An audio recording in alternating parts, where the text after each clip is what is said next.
Thank you very much indeed. Hello, I'm Alexander Armstrong, and welcome to Pointless, the quiz where the more obscure your knowledge, the better your chances of winning. Let's meet today's players. And couple number one. Hi, I'm James, and this is Nick. We are friends from university. I live in London, and he lives in Cardiff. And couple number two. My name's Gail, and this is my friend Phil, and we're from the Wirral. Couple number three. Hi, I'm Lara. This is my partner Dan, and we're from County Durham. And finally, couple number four. Hi, I'm Amber. This is my mum, Elaine. I'm from Stirling and she's from Aberdeenshire. And these are today's contestants. Thank you very much, all of you. A very warm welcome to the show. Lovely to have you with us. That just leaves one more person for me to introduce, here to strike down any disputer with his laptop computer. It's my pointless friend, it's Richard. Hiya. Hi, everybody. Good afternoon to you. Good afternoon. Three returning pairs coming back from the last show. Amber and Elaine, they're on podium 4, got all the way through to the head-to-head. Going to be the team to beat today. Nick and James, they got knocked out very early. Yes, they did. Indeed, didn't they? Yeah. They got the look of people who don't want to be knocked out first twice, though. I think so. I think they've gone home, they've had a long, hard look in the mirror. I think they're back today meaning business. Yeah. That's what I suspect. I think so. Lovely Bill and Rose yesterday had a great jackpot round on fashion and took home the jackpot, which is lovely. 2 jackpots in a row we're giving away. Yeah, now, which is nice, isn't it? They spent most of that minute they had with Rose having misunderstood a bit of the question. She got the date. Yes, so she knew absolutely everything about fashion, but then her older brother just said, oh, you know this is after 2013, don't you? And saved the day. But she was doing a lot of the heavy lifting there. She was. She certainly was. Yeah. Thank you very much indeed. Yes, so Bill and Rose won the jackpot last time, which means today's jackpot starts off back at £1,000. There it is. Right, if everyone's ready, let's play Pointless.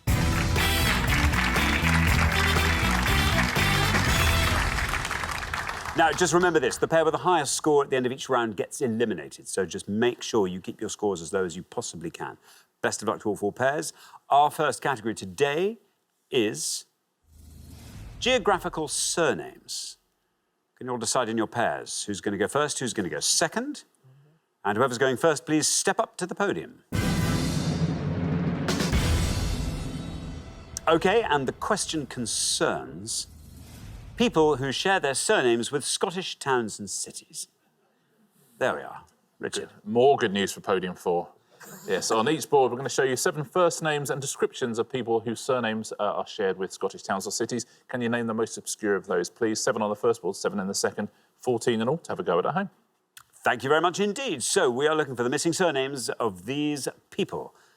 And here is our first board of 7.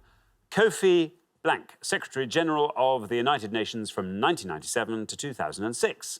Dan Blank, International Rugby Union fly-half, who won BBC Wales Sports Personality of the Year in 2015. Hazel Blank, TV presenter, who won the Royal Television Society's Sports Presenter of the Year award in 2007. Penelope Blank, star of the TV sitcoms The Good Life and To the Manor Born. Andy Blank, former Radio 1 disc jockey and Top of the Pops presenter. Alexander Blank, Scottish sailor, who was reputedly the inspiration for Daniel Defoe's Robinson Crusoe. And Bob Blank, manager of Liverpool FC from 1974 to 1983. There we are. I will read those one last time. Kofi Blank, Dan Blank, Hazel Blank, Penelope Blank, Andy Blank, Alexander Blank, and Bob Blank. What a lovely family they are, aren't the they? Blanks. Yeah. Nick, welcome back. Remind us about yourself. So I've got an office job for a bank, and I share that with DJing on the weekends. I know the answer to this. If you had to jack one job in and keep the other one on, obviously the banking is my dream job. Yes. No. No, it's the music at the weekend. It's the music. And what is your particular job in the bank? What's your role? Well, helping with data gathering for PPI claims. They're still going on. People are still owed money. There's a lot of data there. Now, Nick. This is fun, isn't it? Oh, no, this is terrible. How many of the 7 there, how many are immediately apparent? No, I'm having a horrible mind blank today. Sorry, James. By the way, those dashes stand for missing letters. Oh, let's go for the first one. Kofi Annan. Annan? Yeah. Says Nick. OK, let's see how many of our 100 people said Annan. It's right. 71. Could be worse. Could be worse. You've taken probably the only one everyone knew off the board. Yeah, exactly. So there you are. Tactically, not a bad move. I imagine on the last podium they probably know most I of them. imagine they will know all Yeah, of there was a statue of Robert the Bruce was put up in Annan in 2010 after a 130-year wait. The plinth had been there for 130 years. Might have been the same people who did my conservatory. Ah, yeah. Thanks very much indeed, Richard. Now then, Gail, welcome to Pointless. Tell us all about yourself, Gail. I'm a community nurse, and although I live on the Wirral, I actually work in Shropshire, so I commute rather a long way. How far which is very that? Stupid. Oh, about an hour and 3/4. Every day. Yep. You got a good radio station to listen to there? CDs. Or you could learn a language. You could learn a new language every year. Yeah, maybe. Yeah, That'd be amazing. but not at the moment. No. Not at the moment. OK. Well, it's a long working day and very difficult. is, yeah. You don't want to have to be tussling with verbs along with everything else. That would be a nightmare. Now then, Gail, how are you liking our... I'm not very sporty, so that's not a great board for me, I have to say. It's a bit sport heavy. So I know the one I'm going to go for, and that's Penelope. And it's Penelope Keith. Penelope Keith, says Gail. Let's see how many of our 100 people said Keith. It's right. 79. 79 for Penelope Keith.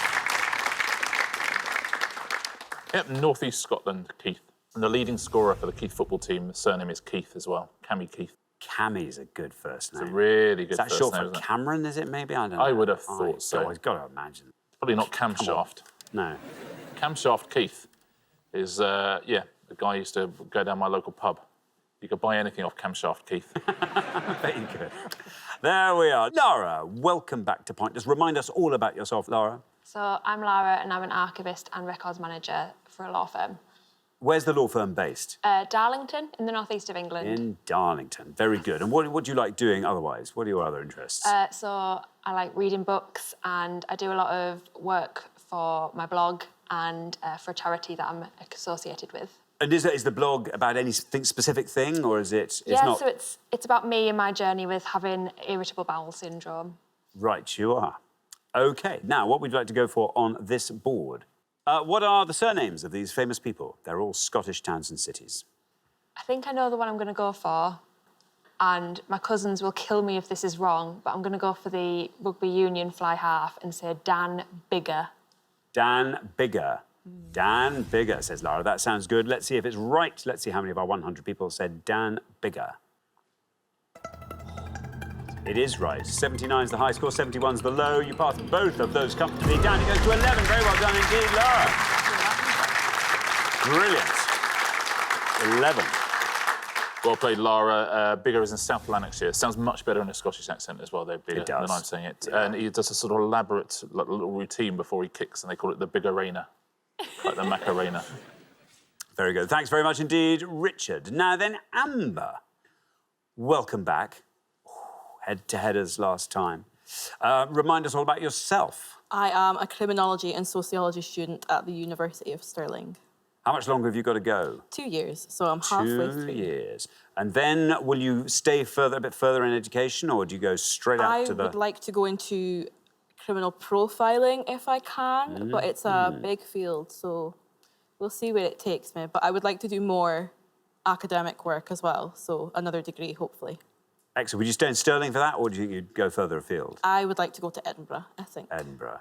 There we are. So, Amber, what are you going to go for? This is you're the last person to have this board. If you want to, you can fill in all of the blanks. As a Scot, this is massively embarrassing because I was going to go for Biggar, and that's the only one on the board that I actually knew. So I'm just going to have to take a wild guess.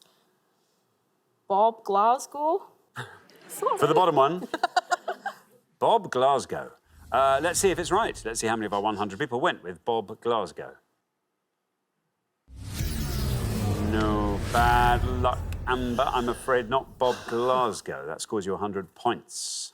No, not Bob Glasgow. Do you know that one? Paisley. Bob Paisley, yeah.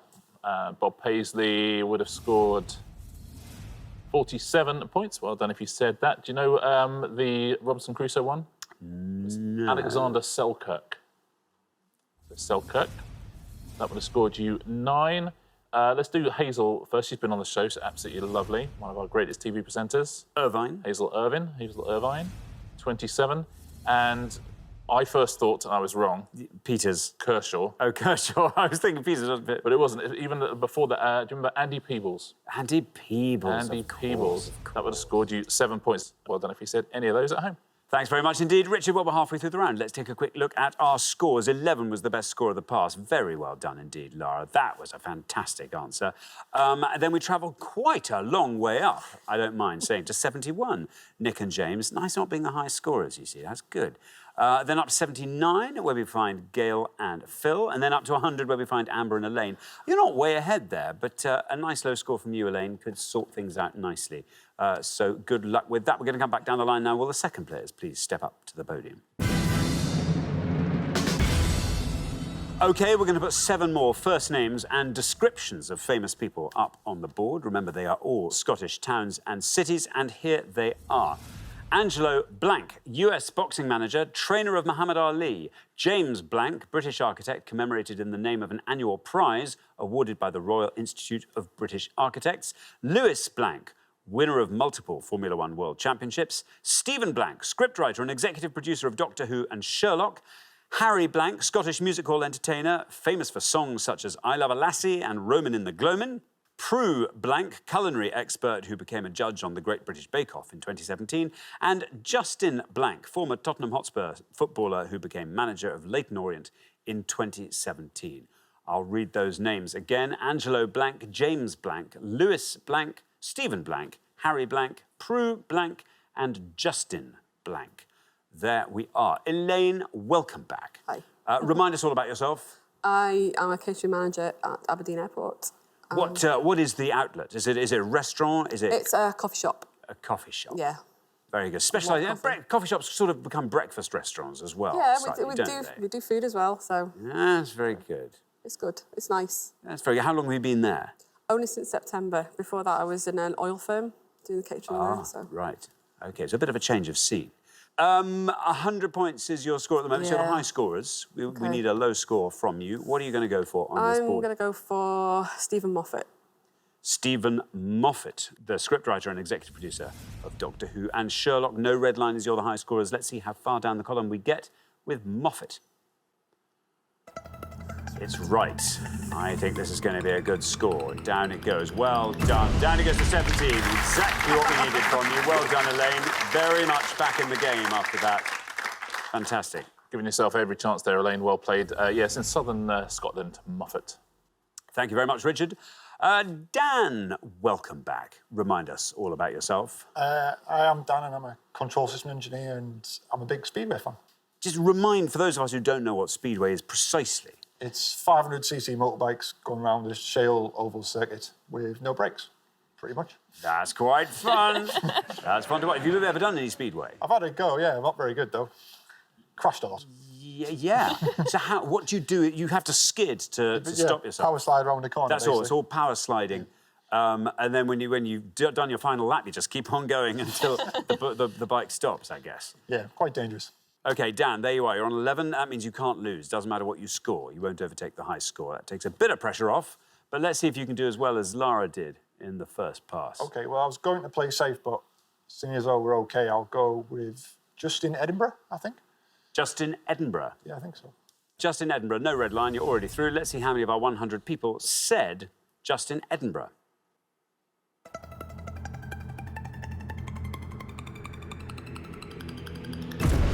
16, very well done indeed. Lovely score there. Takes your total up to 27. Very nicely done. A blast from the past for football fans as well, but also he's proved to be a terrific manager as well at Orient. Thank you very much, Richard. And so we come to you, Phil. Tell us all about yourself, Phil. I live on the Wirral, originally from Sheffield in Yorkshire. I work, most of my career I've spent in financial services, in risk management, and I've recently moved into a state agency. Very good. OK, are you feeling good about this round? Is it?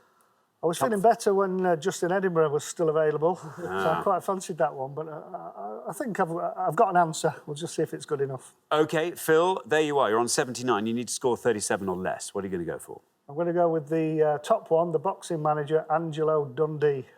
Angelo Dundee. OK, here is your red line. If you get below that, you're through to round 2. How many people said Dundee?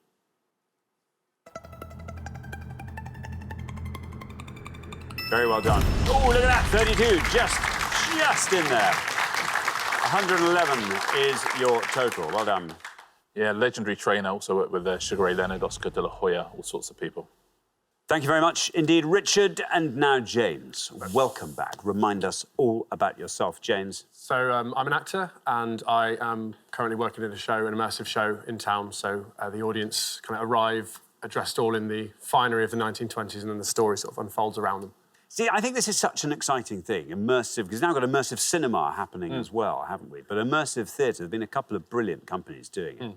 And you play, you're obviously a named character. Yes. And you are one scene. Yes, yeah. So there are several comes... rooms in the building, and there are different scenes happening concurrently in each room. So you can come on a different night and theoretically see a completely different kind of thread of the story.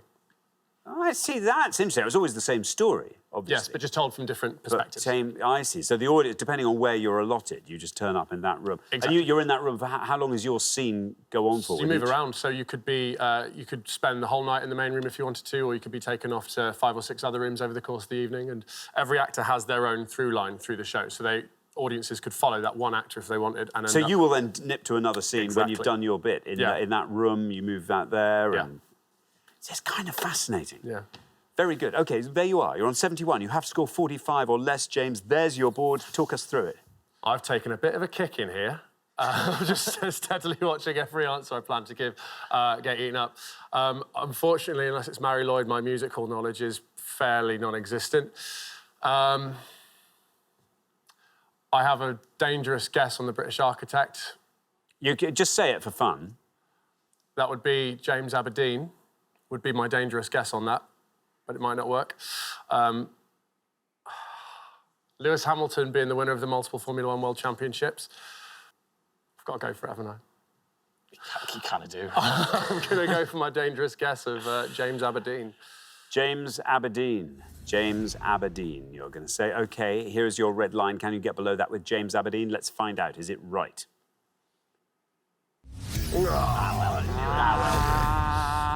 Bad luck, James. I'm sorry. That scores you 100 points, takes your total up to 171. See, it's worth a go. And we heard on podium 4 that Elaine is based near Aberdeen and Amber is based near Stirling. And you chose the wrong one, I'm afraid. No. It's James Stirling is the answer. And would have scored you 5 points. Best answer up on the board there. James Stirling, the Stirling Prize for Architecture. Lewis Hamilton, you're quite right. Look at the score on this. Yeah, 98. That's fine. That is a lot. Harry Lauder. Yep, would have scored you 30. And Prue Leith would have scored you 70 points. Thank you very much indeed. So we are at the end of our first round. We have to say goodbye to one of our pairs, and I'm so sorry, James and Nick, it is you. Again. Again, round one. I'm so sorry. Oh, you might have gone for Stirling. I might have. Unfortunately, I didn't. I'm sorry. Anyway, thank you so much for coming to play. No James, worries. Nick, great to have you here. Thanks. But for the remaining 3 pairs, it is now time for round 2.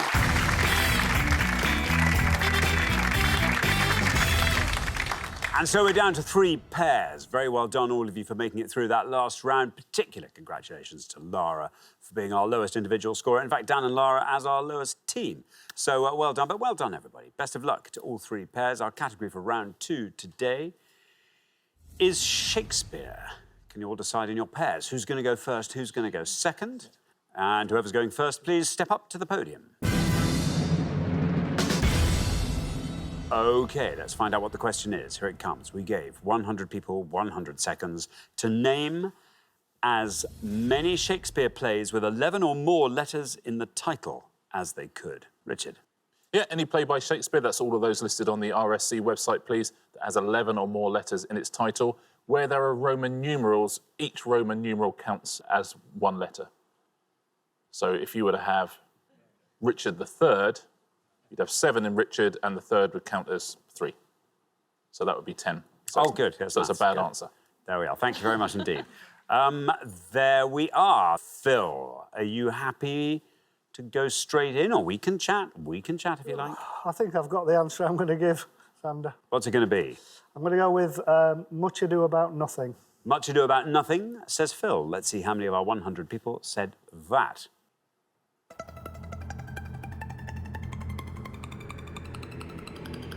Very well done indeed. 21. 21. 19 letters there, leaving nothing to chance. We should have called Pointless Much Ado About Nothing. Oh, we should have. That would be just brilliant. Perfect. Yeah. Wouldn't have been able to make the gag, though. Saying, pointless, yeah. I love that joke, though. I like that joke. It's a bit of a pointless apple you just bought. Yeah. I suppose so. It is. Lara, what would you like to go for?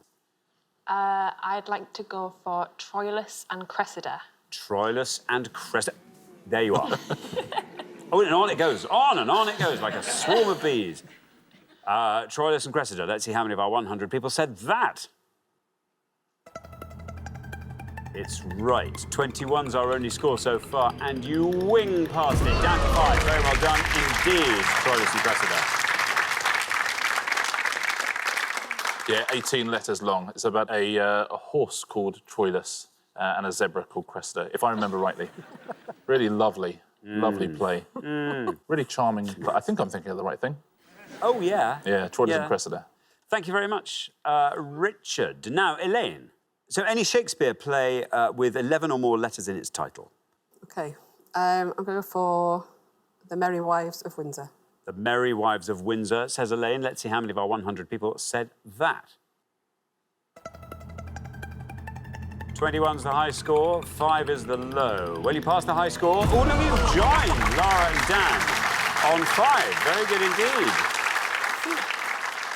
Supposedly Queen Elizabeth asked for that to be written, but we don't know that for sure. She's a fan of Falstaff. Wanted a bit more Falstaff, I think. I wonder if our lovely Queen, if she could ask for a follow-up to something, what she would ask for. Maybe another Dan Brown. I bet, knowing the Queen, as you do, I bet she'd ask for another series of Armstrong and Miller. I don't think she would. Really? I don't think she would. I think I'm she'd not like a bit of that. To her liking. You're not thinking? I wouldn't have thought. I think it's to everyone's liking. Well, you're very kind. Well, only because he's so talented. He's good. OK, we're halfway through the round. Let's have a quick look at those scores. 5 and 5, our lowest scores there. So, yeah, Elaine and Amber and Dan and Lara, very well done. Phil and Gail, a little bit ahead there. So, Gail, you know what you have to do. Good luck with that. We're going to come back down the line now. Will the second players please step up to the podium? OK, so, Amber, remember we're looking for the name of any Shakespearean play that has at least 11 letters in its title.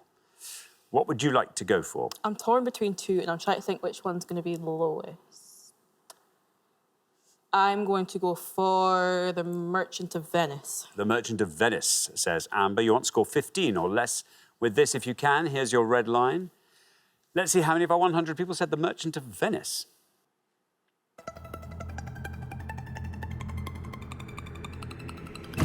There we go, 28 for The Merchant of Venice, taking your total up to 33. Yeah, 19 letters there. You liked a long title, Shakespeare, didn't I he? loved it, yeah. A lot of ink. A lot of ink to get through. Wonder what that was. These Lot days of you ink. wouldn't do it. Oh, is that what it was? Yeah. Surplus of ink. He was sponsored. Yeah, sponsored. Dan. So basically, we're looking for any Shakespeare play with 11 or more characters in its title, let's say. There you are, you're on 5. You have to score 27 or less. This is a struggle. Apart from the most obvious answer, I don't really know, but I'll go 12th Night. 12th Night, says Dan. OK, here is your red line. If you can get below that red line with 12th Night, you are through to the next round. Let's see how many of our 100 people said that.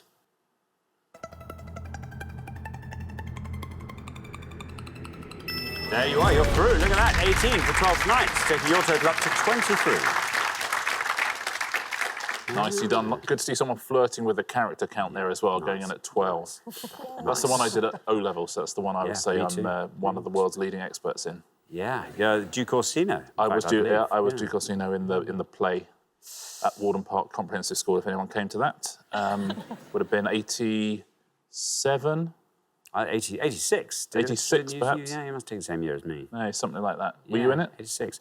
No, I never wasn't in it, but studied it. Very good Malvolio. Do you think I'd have loved Malvolio? I'd have liked that. Yeah. Anyway, that's the only one I know any of the characters in, so happy to talk about it for a long time. Very good. 12 letters in its title, did you know that? Yeah, I did know that. That didn't come up on our O-level, I wish it had. No. Or What You Will. Yes. That was its subtitle. It was. Brackets or what you will. Literally just chucking out information there. Look at that. It's all we know. Gail. Now then, you have to score 11 or less. Gail, have you got a brilliant answer? I've got a play that I did in school that's not a very popular one, so I'm going to go for Measure for Measure.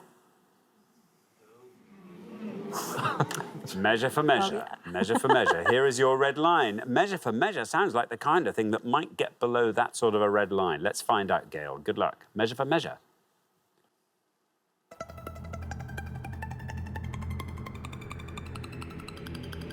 You've done it! Look at that, down to 5. Very well done indeed. 26. 26 for measure. That's great. That was very nicely done, wasn't it? That's well played. I'll take you through the single figure score. Oh, go on. Henry VI, Part 3. Henry VI, Part 3 is a pointless answer. Or, as I say these days, Henry VI, Part 3, that's Much Ado About Nothing. Well done. Nice. Well done. Nice. Only one other pointless answer, actually, apart from that, which is the Two Noble Kinsmen. Which has been, it wasn't in the first folio, was it? But I think it's been added since. Timon of Athens would have scored you 1, as would Comedy of Errors, Henry VI Part 2, Henry VI Part 1 as well. Henry IV Part 1 would have scored you 3, and 4 for Two Gentlemen of Verona, The Winter's Tale, and Titus Andronicus. There we are. Thank you very much indeed, Richard. So we find ourselves at the end of our second round. We have to say goodbye to a pair. I can't bear it. Elaine and Amber, you were in the head-to-head last time. This time we have to say goodbye to you at the end of round 2. It's not right. It's not right, but it's been lovely having you on. Thank you both so much for coming to play and playing so well. Thanks so much, Amber and Elaine. Right, for the remaining 2 pairs, it is now time for the head-to-head.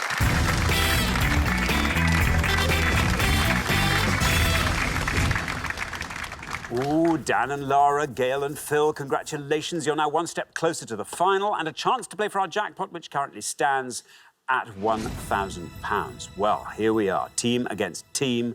First pair to win 2 questions will be playing for that jackpot. It's been a fun one today, It has been a fun one. And a bit of Shakespeare as well, which makes everybody look good.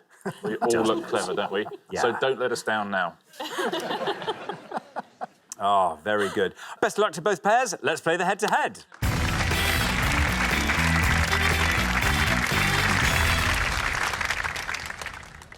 Here is your first question, and it concerns birds preening. I'm going to show you 5 pictures now of birds preening themselves. We'll also give you alternate letters of their names. Can you identify these birds?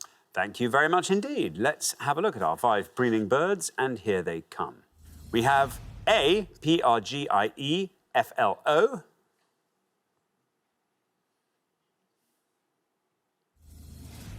B, R-N-N-C-E-P-R-K-E.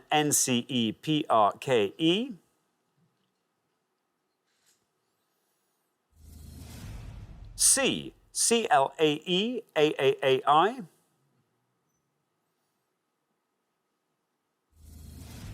D, E-R-P-A-R-L-E.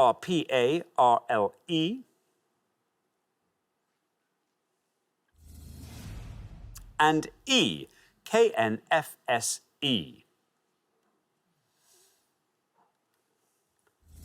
There we are. There are the 5 preening birds. Dan and Lara, you're our low scorers, so you get to go first. Feel free to confer. We're going to go for A and peregrine falcon. Peregrine falcon, say Dan and Lara. Now, Gail and Phil, do you fancy talking us through the rest of the board? With great difficulty. There's only one other obvious one in there. I know B is, it's something parakeet, the B, but outside of that, I don't know. And C and D don't have a clue, so I think we're both thinking E. It's going to have to be E. I think we're going to have to go with the... which is kingfisher. OK, you're going to go kingfisher. So we have peregrine falcon versus kingfisher. Lara and Dan went for peregrine falcon for A. Let's see how many of our 100 people said that.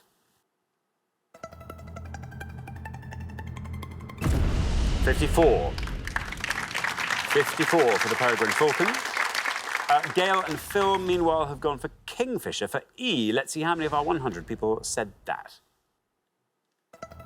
It's right. Oh, it's a high score. Very well done.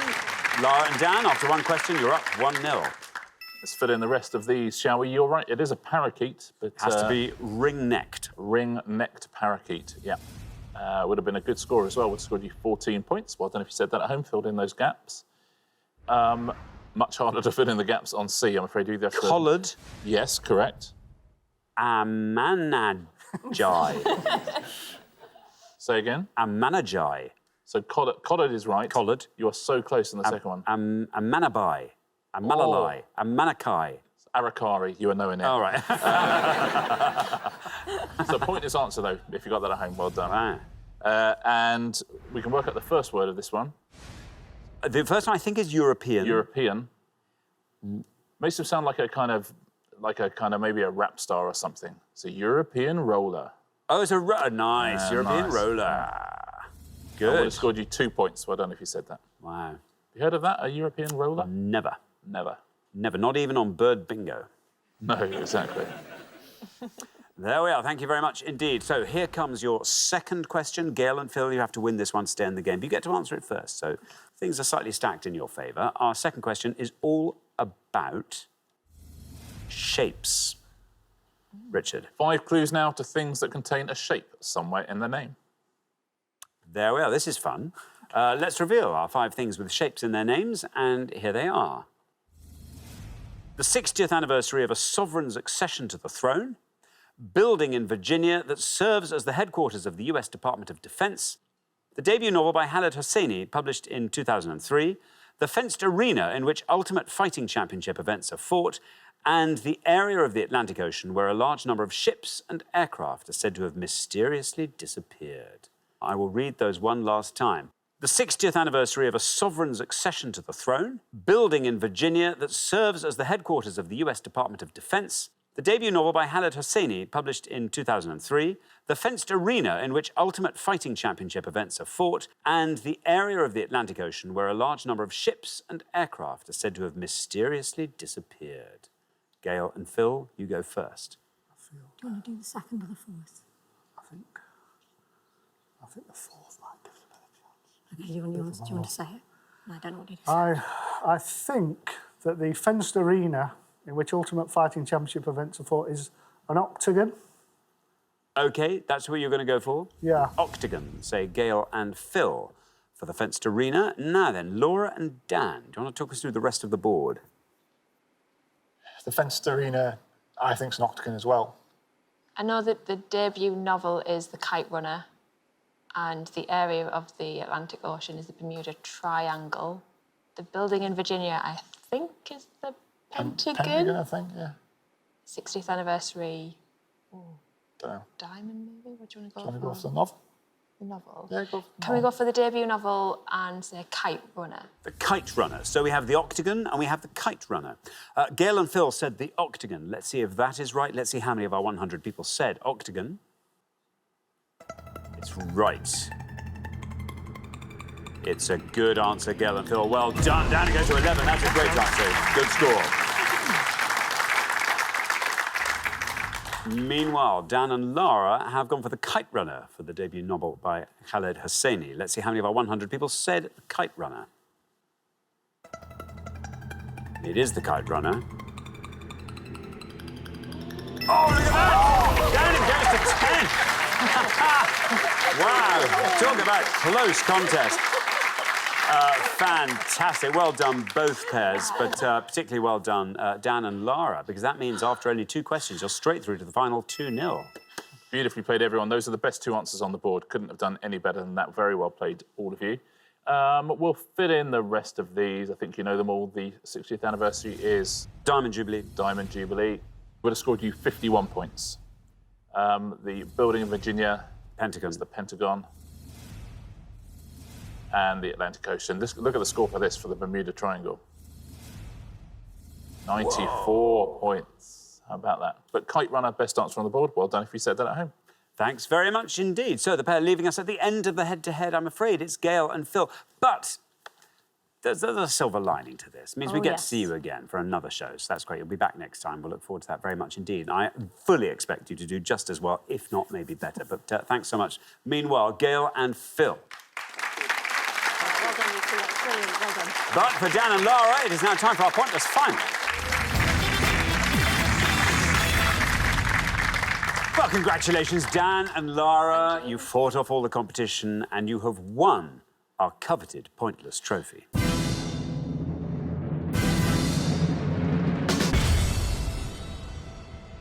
You now have a chance to win our pointless jackpot, and at the end of today's show, the jackpot is standing at £1,000. But very well done indeed. What do you want to see come up in this last round? I'd like sport or movies and TV, maybe. Yeah, You movies probably and film. Shakespeare, maybe. Yeah, Shakespeare again would be really Yeah, good. a bit more of that. A bit more yeah. Shakespeare. I'd Why love not? that. OK, well, as you know, you get to choose your category from the 4 we put up on the board. Just have to hope there's something on there that you like the look of. Today's selection reads like this. We have got directors and their Oscar-nominated stars, dinosaurs, the year 1979, and Wolfgang Amadeus Mozart. What do we think? If we do dinosaurs, it's anything but a T-Rex, to be honest. It's got to be the top one, isn't it? Out of all Yeah, them. let's just go for it. Let's just yeah, go we'll for go it, for yeah. the top one, please. OK, directors and their Oscar-nominated stars. OK, what we're looking for is any actor nominated in the Oscars up to the 2019 ceremony who were nominated for acting in a film by either Woody Allen, Mike Nichols, or Martin Scorsese. So up to the 2019 ceremony, any actor who was Oscar nominated for a role in a film directed by one of those 3. Best of luck. And is that's in the leading actor and actress, supporting actor and actress? It is indeed. Thank you very much indeed. OK, now, as always, you've got up to 1 minute to come up with 3 answers. All you need to win that jackpot is for just one of those answers to be pointless. Remember, you don't have to answer all 3 categories. Focus on whichever category you like the look of. Are you ready? Yep. Let's put 60 seconds up on the clock. There they are. Your time starts now.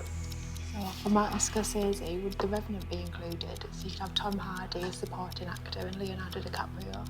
Yeah, they're 2 pretty big ones, aren't they? Well, Tom Hardy maybe, no? What those Scorsese films is it? I'm trying to think of Oscar-nominated ones, though. Just trying to think of Woody Allen and stuff like... What Blue, films is it Blue Valentine that he did? But I can't remember the lady's name with the blonde hair. Don't know. Let's What see, ones wait. are- I've never heard of Mike Nichols, though. Scorsese, you got Revenant. Yeah, Tom Hardy. So Tom Hardy, Leonardo DiCaprio. Who else in that film? Isn't the guy out of Martin Scorsese's had other stuff. and what else he done? We need to come quick. Complete mind blank. Who's guessing? Kate Blanchett for being in the Woody Allen film. We're gonna go Kate 10 Blanchett. seconds left. Kate Blanchett, Woody Allen, Tom Hardy from Martin Scorsese. And Yeah. who else in that film? Just say Leonardo DiCaprio. It's going to be a massive score. Yeah, we struggled. Okay. OK, that is your time up. Let's have your 3 answers. And if you could say which category, that'd be great.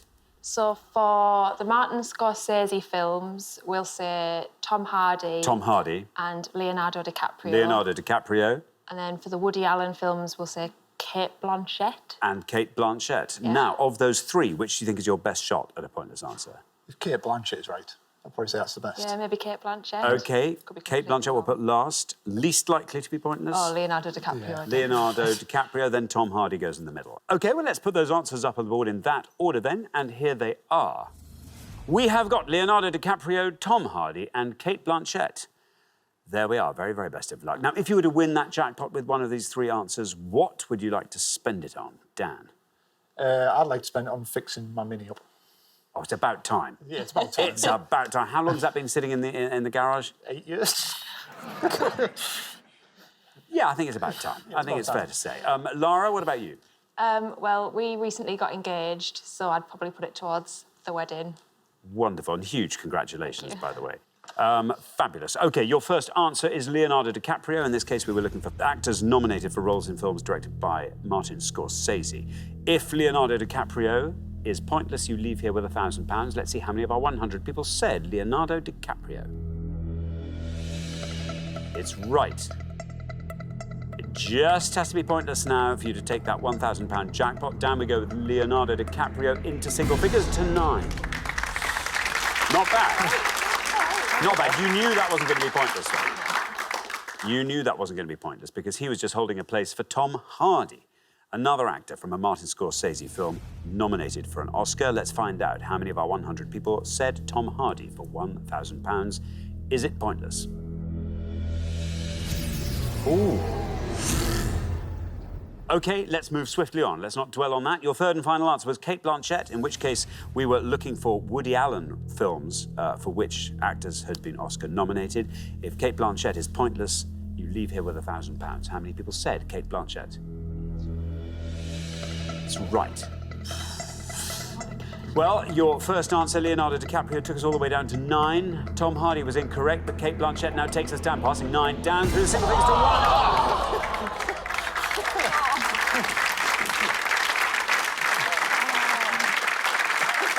That's a great answer and a fabulous low score, but unfortunately you didn't manage to find that all-important pointless answer, so I'm afraid you don't win today's jackpot, but it's been fabulous having you here. And don't forget, you both take home a pointless trophy as well, so that's marvellous. Yeah, Richard. very well played. Unlucky ending. That was for Blue Jasmine, as you suggested, 1 point for that. Let's take a look at some Woody Allen answers. Someone else who's in Blue Jasmine is a pointless answer, and that's the British actress Sally Hawkins. Diane Weiss is a pointless answer. Samantha Morton and Sean Penn both nominated for Sweet and Lowdown. You could have had Chaz Palminteri, Geraldine Page, Jennifer Tilly, Judy Davis, Meryl Hemingway, Maureen Stapleton or Mira Sorvino. Those were the pointless answers there. Now on to Mike Nichols. Cher, who was nominated for Silkwood. Elizabeth Taylor and Richard Burton both nominated for Who's Afraid of Virginia Woolf. Catherine Ross there for The Graduate. You also could have had Anne Bancroft, Anne Margaret, Clive Owen, George Segal, Joan Cusack, Kathy Bates, Melanie Griffith, Natalie Portman, Philip Seymour Hoffman, Sandy Dennis and Sigourney Weaver. So Mike Nichols has done all right for himself. Scorsese now. Tom Hardy was nominated for an Oscar for The Revenant, but it's not a Martin Scorsese film, I'm afraid. But these were pointless answers. Alan Alda for The Aviator. Jonah Hill for Wolf of Wall Street, Paul Newman for Colour of Money, Winona Ryder for Age of Innocence, also Kathy Moriarty, Diane Ladd, Ellen Burstyn, Juliette Lewis, Lorraine Barreto, Mark Wahlberg, Mary Elizabeth Mastrantonio and Sharon Stone. Those are the pointless answers. Well done if you said any of those at home. Thanks very much indeed, Richard, and thanks so much, Dan and Lara. I'm sorry you didn't win our jackpot today. That will therefore roll over onto the next show when we will be playing for £2,000. Join us then, see if someone can win it. Meanwhile, it's goodbye from Richard. Goodbye. And it's goodbye from me. Goodbye.